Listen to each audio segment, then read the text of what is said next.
My name is Adam Iles. I come from Hungary and I grew up in a small town in Eastern Europe called Szolnok.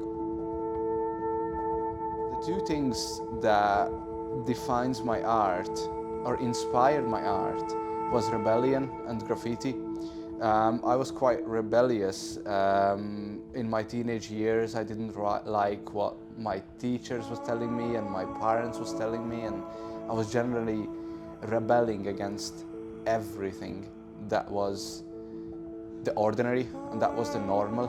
I didn't envision myself traveling the well-treaded path.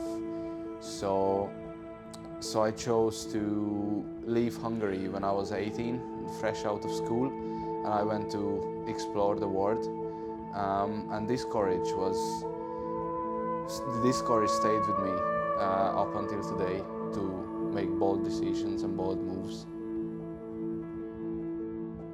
I think after a couple of years experimenting with graffiti and letters and loads of different colors and learning how to use spray paint in general, I painted a character for the first time that was a little bit more understandable and translatable for the general public, and that's when it clicked, and that's when I realized and knew somehow that this is what I would like to do for a living and pursue as a lifelong career. I really enjoy painting geometric shapes and forms blended into realistic subjects, and another signature thing that I like to use a lot is contrast, but not in the terms of colors, but in terms of playing with contrast in a way that it's a smooth gradient cut with a very sharp line. I can say what continually inspires my creations is definitely different color combinations and how these colors play in different angles that I use with the sharp lines. I like to put different colors into different angles and into bold shapes, and enjoy to see how these colors are different put in a different environment. Being a street artist, my emotional world is the fuel for ultimately everything that I create, right? The streets are very raw and unfiltered, and it is very much aligned with my pieces. I like to be raw and unfiltered and not being fit in a frame. And I think that sometimes when you're in life, you of course have boundaries and of course you have frames, but sometimes it is important to break out of it and not fit in to certain shapes and to certain boundaries and frames. And it is just the same way as a street artist. You're not necessarily going to have a place in a gallery, and it's okay. I think what keeps me going and motivated is the surprise at the end, is the not knowing how each piece is going to turn out when I do freestyle work, is the emotional roller coaster that I sometimes experience when I create and I'm halfway through the piece and I don't know what is it gonna happen to the end, if I'm going to use a bit of pink or going to use a bit of green as a final touch for the piece. So I can relate this to Alan Watts, well-known philosopher, said a completely predictable future is already the past. So that resonates a lot with me. When I painted this piece for the junkyard, this burning piece of paper, this is an intense piece because I used a lot of warm colors and a lot of burning texture.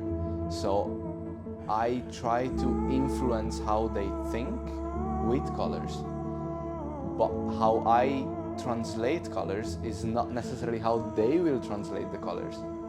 So for me, that piece was representing the end of something, but it's not necessarily the same is going to come across for someone else. I think story is important, and I try to tell a story, and the key in my story is, and the message I would like to get across with my story is that you can do anything you want to do, and you can be anything you want to be. And it is just my own example of coming from Eastern Europe. It is a way different world than the Western world I live at the moment, and I never have thought at the age of 15, 16, 17 that I'm gonna be sitting on the 21st floor of a building and doing an interview about something that I done as a collaboration with the company as Giant Sculptures. So the key message here is, or the key story here is, you can do anything you want to do, and you can be anything you want to be. It's just down to you. I like to create something that doesn't fit in, yet suits the most places.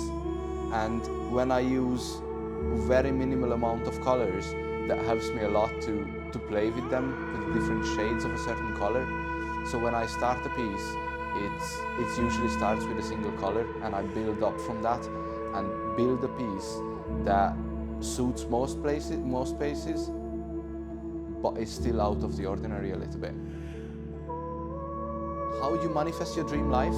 How do you become an artist and make a career out of it, coming from Eastern Europe and have absolutely nothing to do with art and having no one teaching you anything about art? It's just believe. And when I sit down and sketch or put a design together for a certain project, this is the most challenging part sometimes, that you just sit there with a piece of paper, there's nothing on it, and you have to create or bring something about this reality. Not always being able to manifest something that I want to manifest, or not able to manifest something that I feel inside, is not being able to bring the feeling about. And sometimes it doesn't look as good in this reality as it feels in my inside reality. I can translate it most of the time, but it's a challenge, because it's not like I will sit down on Wednesday 10 a.m. and I'm gonna create a piece, and I'm gonna create a sketch for a piece. I cannot be doing that. Sometimes it happens to me on a Monday 6 a.m. I wake up and I'm gonna paint now. This negative space, I like to allow myself a lot of negative space, and this could be perceived as laziness from the outside world, but I'm just withdrawing from the world to go within, and then let that sort of emotional state be strong enough so I can sit down and let it out. I chose spray paint because it was different than anything else, and I saw these graffitis when I was 15, 16, 17, and I was so intrigued about how these guys using spray, getting those letters up on the walls so fast and so colorful and so nice. It was just so different. So it really interested me how to do it, and then I was like, okay, I'll have to figure this one out. And then I went and I figured out spray paint, and it's just so different than not everyone, but a lot of artists use brushes and these ordinary techniques to create these masterpieces, and I adore that. I wish I could paint realistic stuff with brushes and oil paints, but spray is just so different, and I just love it so much because it's so versatile. Over the years, I developed different techniques, and I, as a person, as an artist, changed as well. So back then, when I was learning how to use spray, I painted a lot of graffiti, and I just wanted to figure out how to operate this medium as a spray can. I just painted a lot of colorful letters and simple characters and whatever other things. And now over the years, when I slowly got better, I tried to focus a lot more on composition, especially lately, that I'm not on about putting as many colors as I can, but doing the composition different, and my piece is matured with, of course, myself, and then the pieces that I paint these days reflects a lot how I see life and how I think that it's just such a simple thing and you don't need so much, yet still be able to live a fulfilled life with less colors and better composition. If someone will take a look at my pieces in 50 years' time, I would like them to see an evolution as a person, an evolution as an artist, and the message would still be very similar what we discussed earlier, as being able to be anything you want to be, and anything is possible. I know it's a cliche answer, but it is what it is. Anything is possible if you put your head to it, and most importantly, your heart. When you look at wine ages by time, and for me, when you cook an idea for longer periods of time, the better it gets and the more and more and more it builds up in you. And when you release that and when you actually paint it and it looks good, that is a really nice feeling. I don't know how to explain that. It's just like you cook something for so long and it just happens. You allow yourself to paint it. It just comes out. It's just great. Where I would like to go is my inner emotional space a lot more, and being able to slow cook certain ideas for longer periods of time and paint them in places where people have access to it. That's one goal I would like to do. And also I would like to explore different textures. I would like to explore the third dimension with my art. I would like to create my own sculptures.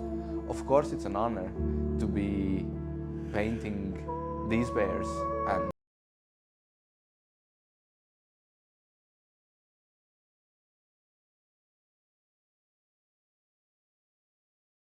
build those sculptures into my art. This bear is a part of me, it is a part of my journey, and it is a part of my rebellion that inspired my whole art career. And I would like them to look at it and know that they can find beauty anywhere they go, especially where they least expect it.